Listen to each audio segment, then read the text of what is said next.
Grabe, hindi pa rin masasabing talagang matibay ang mga salamin na ito na binasag ng ibang hayop. At ang iba naman ay halos masira na dahil napagdiskitahan nila.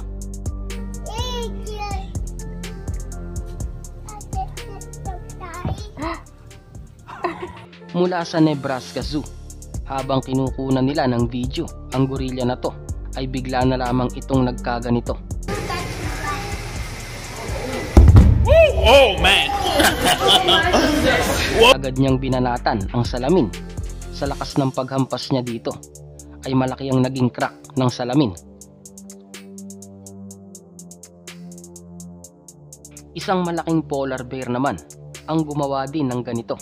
Habang nanunood ang dalawang ito sa polar bear na lumalangoy, ay biglang ginamitan nito ng bato ang salamin para mabasag.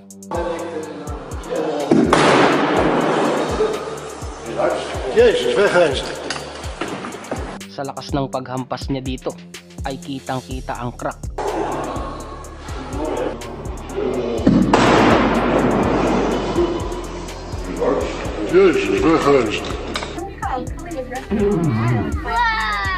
Hold it up there. Show him. Important to note, though, that hunting is not the major impact. Oh no, no. Okay. Don't.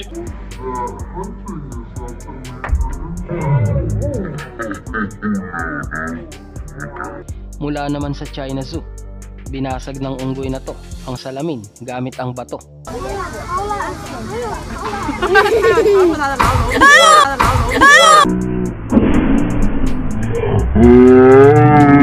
Sa lakas ng paghampas niya dito, ay talagang makikita ang pagputok ng salamin.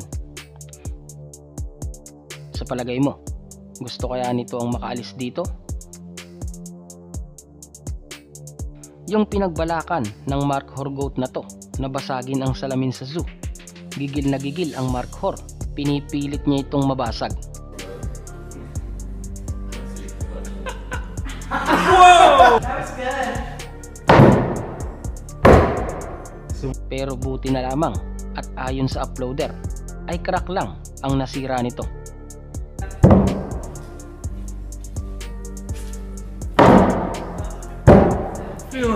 Ito pa ang isa, na galit sa kanyang reflection, kaya binasag din niya ang salamin.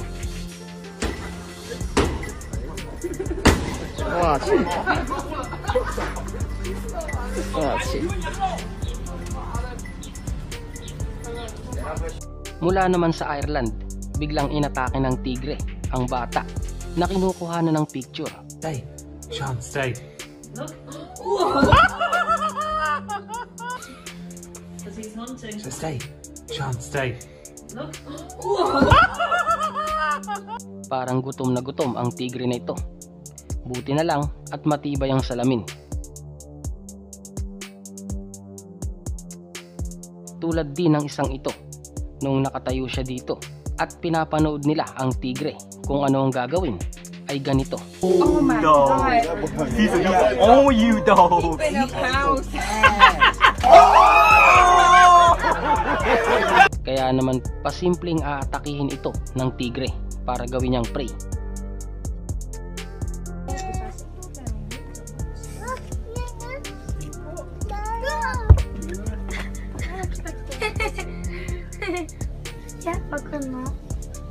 Sinubukan din ng elepante na basagin ang salamin ng bus. Nung makasalubong niya ito, pinagtripan ng elepante ang bus.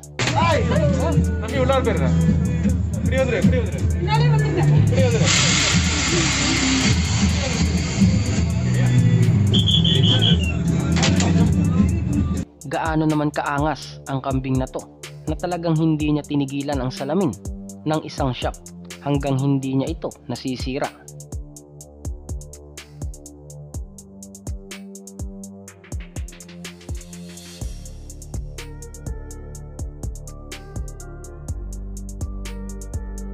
Hindi din talaga matibay ang pagkakagawa ng salamin na to. Bigla ding binasag ng oso na to ang salamin ng kotse. Buti na lang at nakaalis ang sakay nito, kaya walang napinsala.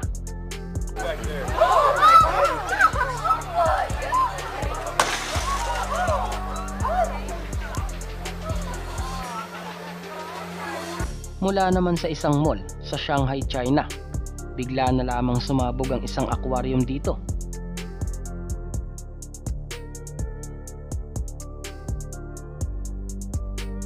Siyempre, nagulat ang mga shoppers dito dahil sa nagkalat na mga pating. Noong 2014, na-experience naman ang piloto na to kung ano ang pakiramdam ng biglaang pagbangga ng agila sa salamin ng eroplano.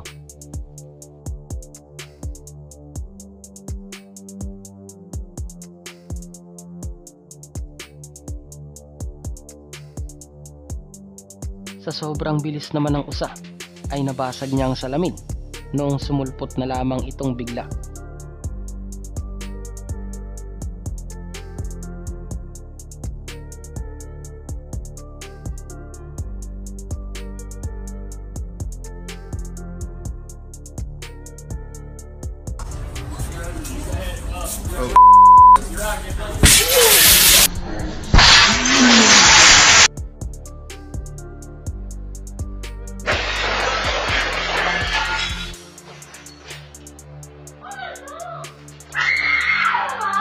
Yung siguro ay ingihina ang mga asong ito, kaya naman basta-basta na lamang silang dumadive sa salamin.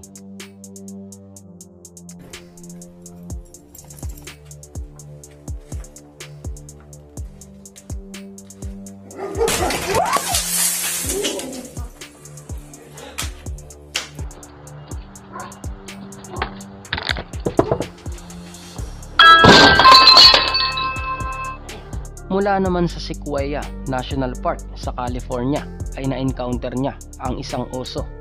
Binalak nitong atakihin ang mga sakay ng kotse. Maya-maya ay sumakay na ito sa ibabaw. Pero paglipas ng ilang minuto ay umalis din kagad ito.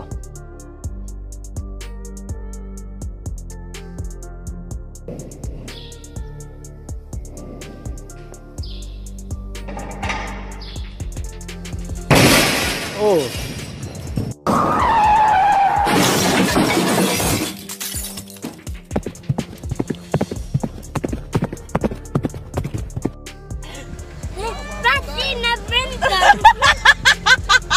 Oh! Oh God! Look at this. This bird wants smoke. Look at that. Oh, hey, crack the window. Yan lang muna ang video natin sa ngayon. Ikaw, alin sa mga pangyayaring ito ang binalak sirain ang mga salamin para makawala sila? Kaya naman mag-comment ka lang sa ibaba ng channel na to at pag-usapan natin